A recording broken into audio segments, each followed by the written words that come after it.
இந்த Christmas cake பண்ணுறதுக்கு நான் கொஞ்சம் பொருட்கள்லாம் எடுத்து வச்சுருக்கேன். கருப்பு கிஸ்மிஸ் பழம், வெள்ளை, முந்திரி பருப்பு, பாதாம், பிஸ்தா, பம்கின் விதை, பூசணி விதை, டூட்டி ஃப்ரூட்டி எல்லாம் கொஞ்சம் அதிகமாகவே சேர்க்கணும்னு எடுத்து வச்சுருக்கேன். இது எல்லாத்தையுமே கொஞ்சம் சின்ன சின்ன துண்டுகளாக கட் பண்ணி எடுத்து வச்சுக்கலாம். இப்போ ஒரு பேன் அடுப்பில் வச்சுருக்கேன். இதில் அரை கப்பு சுகர் இதை சேர்த்துக்கலாம். இதை நம்ம கேரமலைஸ் பண்ணி எடுக்கணும். இது 100 கிராம் இருக்கும். பாருங்க உருகிட்டு வருது. அடுப்பை கொஞ்சம் மீடியமாகவே வச்சுக்கலாம். கொஞ்சம் தேன் கலர் வரும். தேன் கலர் வர்றது வரை உருகி தேன் கலர் மாதிரி வந்தோடனே தண்ணி சேர்க்கணும். நம்ம பக்கத்தில் சுடு தண்ணி வச்சுருக்கேன் அடுப்பில். அதனால் குறைவாகவே இருந்தால் போதும். இப்போ நல்லா கரைஞ்சிடட்டும். இப்போ பாருங்கள் நல்லா உருகிடுச்சு. தேன் கலரில் இருக்குது. இதுதான் சரியான பதம். இப்போ இதில் கொஞ்சம் தண்ணி சேர்த்துக்கலாம். அரை கப்பு தண்ணி சேர்க்கணும். கொஞ்சம் கொஞ்சமாக சேர்த்து கலந்துக்கலாம்.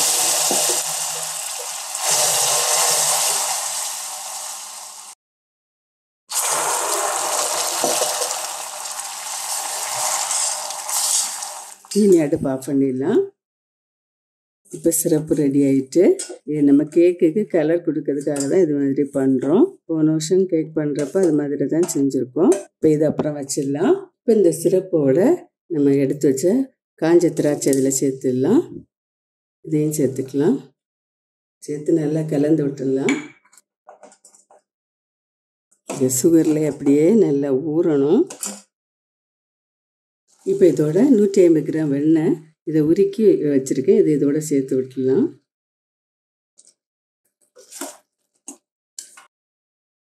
ஒரு 5 நிமிஷம் அது நல்லா வேகட்டும். இந்த சிரப்பு இதோட அப்படியே ஊறட்டும். இப்போ இது போதும், ஆஃப் பண்ணிடலாம்.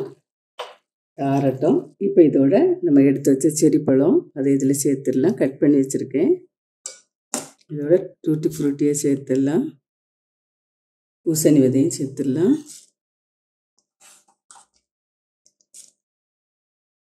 இதோட பிஸ்தா சேர்த்துடலாம். எடுத்து வச்ச முந்திரி பருப்பு கட் பண்ணி வச்சுருக்கிறேன், அதையும் சேர்த்துவோம். பாதாம் பருப்பும் கட் பண்ணி வச்சுருக்கிறேன், அதையும் சேர்த்துடலாம். எல்லாம் சேர்த்து நல்லா மிக்ஸ் பண்ணி வச்சிடலாம். இருக்கட்டும். இப்போ இது கூட 3/4 கப் அளவு ஆரஞ்சு ஜூஸ் எடுத்திருக்கேன், அதை இதில் சேர்த்துக்கலாம். இதையும் சேர்த்து நல்லா கலந்து விட்டுடலாம். இருக்கட்டும். இப்போது அரை கப்பு சுகர் எடுத்திருக்கேன், அதை இதில் சேர்த்துடலாம். மிக்ஸி ஜாரில் கொஞ்சம் பட்டை, 3 ஏலக்காய், 6 கிராம்பு இதை இதில் சேர்த்து நல்லா பொடிச்சிட்டு வந்துடலாம். இப்போ இதை நல்லா பவுட்ரு பண்ணிட்டேன். இப்போ மிக்சிங் பவுல் ஒன்று வச்சுருக்கேன். 3 முட்டை உடச்சி இதில் ஊற்றிடலாம். இப்போ முட்டையை நல்லா அடிச்சிடலாம். விஸ்கால நல்லா அடிச்சு விட்டுடலாம். இப்போது பிடிச்சி வச்ச சுகரை இதில் சேர்த்துடலாம். இப்போ இதையும் நல்லா மிக்ஸ் பண்ணிடலாம். கட்டிகள் இல்லாமல் நல்லா கலந்து விட்டுடணும். இப்போ 1/2 கப் மைதா மாவு, இந்த கப் அளவுக்கு 1/2 கப் எடுத்து வச்சுருக்கேன், இதை சேர்த்துடலாம். நல்லா சலிச்சு தான் வச்சுருக்கேன்.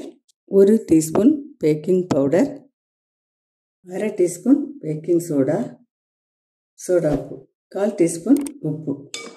இதை ஒரு தடவை நல்லா கலந்து விட்டுடலாம். கொஞ்சம் நம்ம எடுத்து வச்ச நட்ஸ் எல்லாம் இதில் சேர்த்துடலாம்.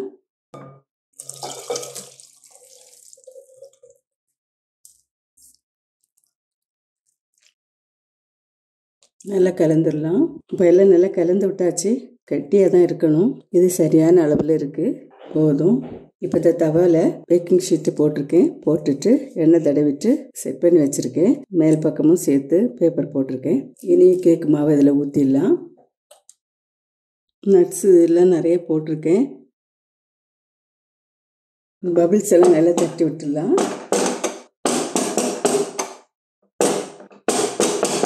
மேலே கொஞ்சம் நட்ஸு போட்டுக்கலாம். ஏற்கனவே நிறைய நட்ஸு போட்டிருக்கோம்.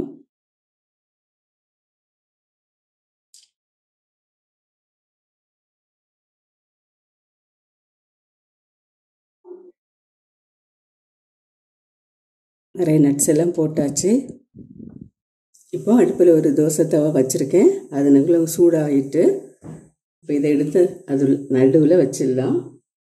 கேக்கு பாத்திரத்தை இப்போ இதில் வச்சிடலாம்.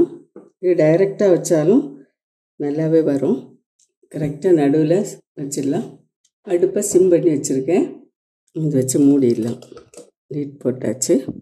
இனி இந்த தூரத்துக்கு ஒரு பேப்பர் வச்சு அடைச்சி விட்டுடலாம். பேப்பர் வச்சு மூடி விட்டுட்டேன்.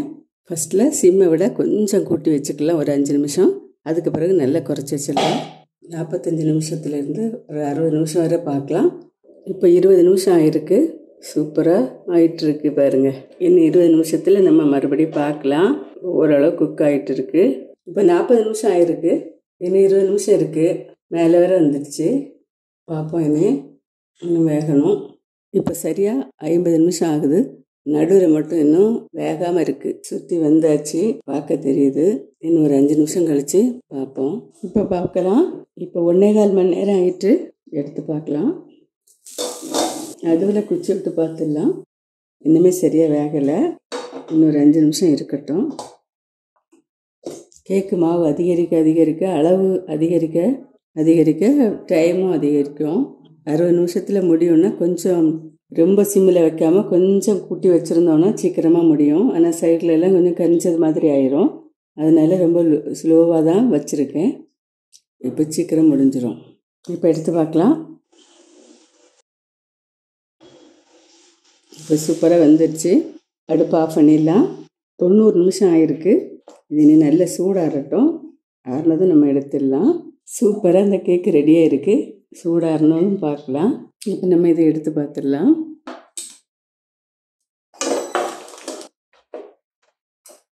இந்த பாத்திரத்தில் கொஞ்சமும் ஒட்டாமல் நல்லா அப்படி வந்திருக்கு. கரியவும் செய்யலை. இதில் இருக்க பேப்பர்லாம் எடுத்துடலாம்.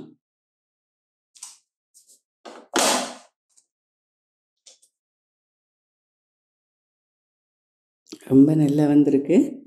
கட் பண்ணி பார்த்துடலாம்.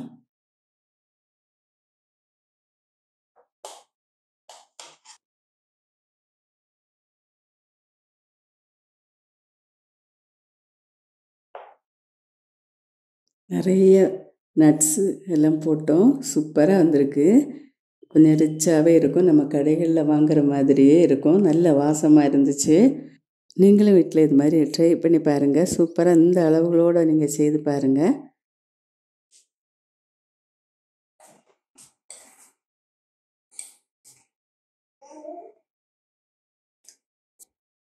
Super taste. நீங்களும் வீட்டில் ஒரு தடவை ட்ரை பண்ணுங்கள். இப்போ எல்லாம் சூப்பராக ரெடி ஆயிடுச்சு. உங்கள் எல்லாருக்கும் என்னோடய இனிய கிறிஸ்மஸ் அண்ட் நியூ இயர் நல்வாழ்த்துக்களை தெரிவிச்சுக்கிறேன். மறுபடியும் ஒரு நல்ல ரெசிபியோடு உங்களை சந்திக்கிறேன்.